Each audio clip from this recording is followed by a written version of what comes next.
As an occupational therapist and a business owner, I'm really excited that the landscape of how we work is changing.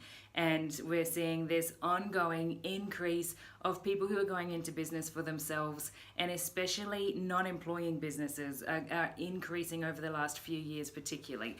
And that's a really exciting time because I'm one of the people who just craves total freedom and total self-direction, whatever the cost. That's my number one kind of value that draws me in, you know. And as an occupational therapist, I love that people are just finding more meaningful ways to work, creating their own niches, creating their own rules, and building an occupation that is centered around what else is important in their life. So a lot of the motivation in this people that I work with is around creating a business that is flexible around their family, creating a business that they can work together with their husband, creating a business where you can work from anywhere. And I think that it's amazing how much positive change we've seen in that being an entrepreneur or being a business owner is now a really valid, supported occupation of choice. You know, it's no longer seen as, some doubting family members still see it as a ridiculous idea, but it's no longer generically seen as a really bad idea. People are supporting the choice. However, the ecosystem of how we support businesses, the community of how we support businesses is not really keeping up with the speed that things are changing, which is such a typical thing that often happens in so many industries. But the concern that I see for a lot of people who are in business, and I'm only early days, I've been in business for 7 years and I've been building my online business for 2 years, but what keeps coming up again and again is that people are struggling to make the financial decisions and the strategic decisions about what to invest in. So it seems like there's a lot of businesses out there who are paying out more than they're earning in external expert or consultative fees. And it's so hard to make the decision because when you don't have a business background, when you're a health professional like I am, for example, or one of the myriad of other service providers and helping professions, it's really hard to know what it is you need first, second, and third, you know, and every consultant or provider or expert will tell you that their bit is the most important bit. If you talk to a branding and marketing expert, they'll be saying there's no other option but to invest 10K in a really good website and a really good brand and really good visuals. And to do that, you also need a professional photo shoot. And if you speak to a legal person, they'll be saying the first $5,000 you have available needs to be spent on figuring out your legal stuff. And, you know, you listen to lawyers, right? You don't want to do anything that you're not insured to do. But if you speak to a business consultant, they want you to invest in their strategic planning. And there's all these different kind of streams of people coming at you. And what I've learned through experience is that a lot of the people that are encouraging you to employ them to help you have never been in business themselves.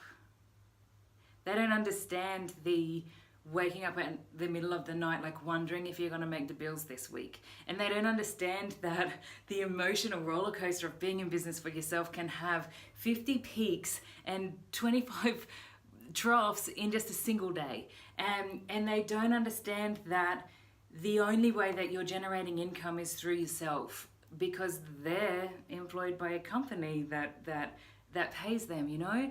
And so I realized our ecosystem is not supporting people to make businesses success, to drive down the high rates of businesses not succeeding. But I also realized that because the landscape of how we work is changing, and because it's now easier than ever to start your own business, like anyone can start their own personal brand. You know, you get your web pages and you get your social media pages and you're a personal brand, and you can start trying to attract clients online. But just because there's a really low barrier to entry and there's really low resistance to getting started, doesn't mean that the resistance doesn't come. I think building a personal brand-based business or a service-based business around your personal services is one of the hardest business models to sustain, because as soon as you get to that point where you're having to share your voice, to share your message, to figure out what you believe in, and if you can get 50,000 people to listen to you on social media, what do you actually want to say? And if you're one of 25,000 other people who provide the same service as you provide in your immediate vicinity, why should people listen to you, and what sets you apart? So there's no resistance to entry, but then there's this resistance and this vulnerability that goes back to our core, who we are as a person, that we don't want to get rejected. Our goal is to stick with our community, you know, and we don't, you know, the fear of putting yourself out there, the fear of potential rejection, the fear of it not working out, the self-doubt of if you've got what it takes, the wondering what it is, you know you've got something in you, but how do you add value? All of that comes up and contributes to keeping you stuck and keeping you small. So I think there's a lot of reasons that we have such a high percentage of businesses failing in the first year, first 3 years, first 5 years.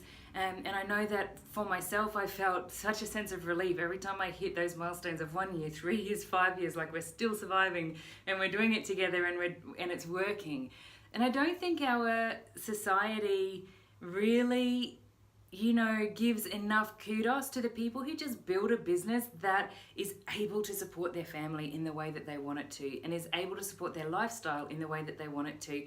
And that's a really hard thing to do. So we idolize the Mark Zuckerbergs and the Elon Musks of the world because they're amazing.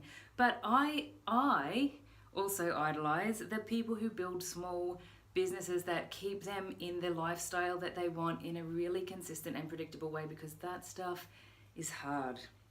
So we started to talk about, you know, the factors that are contributing to businesses not working. I know that there's financial factors. I know that there's factors that are coming from the community, that there's not enough support to enable these businesses to succeed. I know that there's personal factors that come up in terms of that resistance and that doubt. And as an occupational therapist, that's what we look at. We look at the holistic. How is the relationships impacting it? How is the interpersonal stuff impacting it? How is the community impacting it? All of those things contribute to whether or not you're able to set yourself up for success. It's not just down to whether you've got what it takes or not. So I really sat down to figure out, well, how can I contribute to the ecosystem where I'm not another consultant saying, if you pay me 10 grand, I'll help you figure this stuff out. How can I make information that's really freely accessible, but individual to the person? And my first step in doing that is creating this 5-day free Facebook challenge that is called Discover Your Signature Strengths.